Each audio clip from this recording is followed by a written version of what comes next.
ನಮಸ್ಕಾರ ವೀಕ್ಷಕರೇ, welcome back. ಈಗಾಗಲೇ ಕೇಂದ್ರ ಬಜೆಟ್ ಮಂಡನೆ ಏನೋ ಮುಗಿತು. ಇದೀಗ ನಮ್ಮ ಕರ್ನಾಟಕ ರಾಜ್ಯದ 2025-26ನೇ ಸಾಲಿನ ಬಜೆಟ್ ಅನ್ನ ಸಿಎಂ ಸಿದ್ದರಾಮಯ್ಯನವರಿಂದ ಇದೀಗ ಮಂಡನೆಯನ್ನ ಮಾಡಲಿಕ್ಕೆ ಎಲ್ಲಾ ರೀತಿಯಿಂದ ಸಿದ್ಧತೆಯನ್ನ ಮಾಡಿಕೊಳ್ಳಲಾಗಿದ್ದು ಪೂರ್ವಭಾವಿ ಸಭೆಯನ್ನ ನಡೆಸಲಾಗಿದೆ.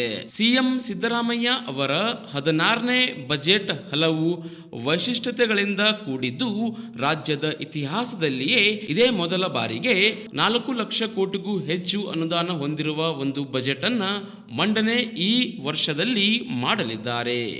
ಎಸ್ ವೀಕ್ಷಕರೇ, ಈ ಬಜೆಟ್ ನಲ್ಲಿ ಇದೀಗ ಎಲ್ಲ ರಾಜ್ಯಾದ್ಯಂತ ಮಹಿಳೆಯರಿಗೆ, ರೈತರಿಗೆ ಹಾಗೂ ಕೂಲಿ ಕೆಲಸ ಮಾಡುತ್ತಿರುವ ಕಾರ್ಮಿಕರಿಗೆ, ಎಂಜಿ ನರೇಗಾ ಅಡಿಯಲ್ಲಿ ಕೂಲಿ ಮಾಡುತ್ತಿರುವ ಪ್ರತಿಯೊಬ್ಬರಿಗೂ ಸೇರಿದಂತೆ ರೈತರಿಗೂ ಕೂಡ ಈ ಬಜೆಟ್ ನಲ್ಲಿ ಬಂಪರ್ ಘೋಷಣೆ ಆಗಲಿದೆ ವೀಕ್ಷಕರೇ. ಹೌದು, 5 ಗ್ಯಾರಂಟಿ ಯೋಜನೆಗಳನ್ನು ಕೂಡ ಮುಂದುವರೆಸುವ ಮೂಲಕ ಇದೀಗ ಈ ಬಜೆಟ್ ಅನ್ನ ಇದೀಗ ಸರ್ಕಾರವು ಮಂಡನೆ ಮಾಡಲಿಕ್ಕೆ ಎಲ್ಲಾ ರೀತಿಯಿಂದ ಸಿದ್ಧತೆಯನ್ನ ಮಾಡಿಕೊಂಡಿದೆ ಎಂದು ಖುದ್ದಾಗಿ ಸರ್ಕಾರವು ಮಾಹಿತಿ ಬಿಡುಗಡೆಗೊಳಿಸಿದೆ. ಈ 2025-26ನೇ ಸಾಲಿನ ಬಜೆಟ್ ಅನ್ನ ಸಿಎಂ ಸಿದ್ದರಾಮಯ್ಯನವರು ಇದೇ ಮಾರ್ಚ್ 7ರಂದು ಮಂಡನೆಯನ್ನ ಸಿಎಂ ಸಿದ್ದರಾಮಯ್ಯ ಅವರು ಮಾಡುತ್ತಿದ್ದಾರೆ.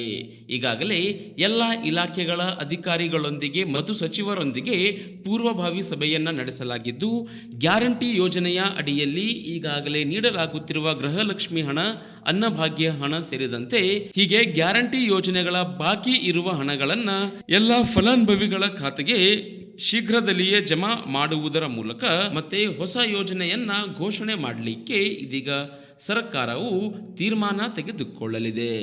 ಎಸ್ ವೀಕ್ಷಕರೇ, ಸರಾಸರಿ ಅರ್ಧ ಗಂಟೆಗೂ ಹೆಚ್ಚು ಅವಕಾಶವನ್ನ ಈ ಬಜೆಟ್ ನಲ್ಲಿ ಇದೀಗ ಸಿಎಂ ಸಿದ್ದರಾಮಯ್ಯನವರು ತೆಗೆದುಕೊಳ್ಳಲಿದ್ದು, ಒಳಾಡಳಿತ, ಕೈಗಾರಿಕೆ, ಮೂಲಭೂತ ಸೌಲಭ್ಯ, ಸಣ್ಣ ಕೈಗಾರಿಕೆ, ಇಂಧನ ಬೆಲೆಯಲ್ಲಿ ಏರಿಳಿತ, ಲೋಕೋಪಯೋಗಿ, ಕಾರ್ಮಿಕ, ಶಾಲಾ ಶಿಕ್ಷಣ ಇಲಾಖೆ ಸೇರಿದಂತೆ ಆಹಾರ ನಾಗರಿಕ ಸರಬರಾಜು ಮತ್ತು ಎಲ್ಲಾ ವಲಯದಲ್ಲಿ ಅಧಿಕ ಅನುದಾನವನ್ನ ಬಿಡುಗಡೆ ಮಾಡಲಿದ್ದಾರೆ ಎಂದು ಅಧಿಕೃತವಾಗಿ ಇದೀಗ ಆಂತರಿಕ ಮಾಹಿತಿ ಲಭ್ಯವಾಗಿದೆ.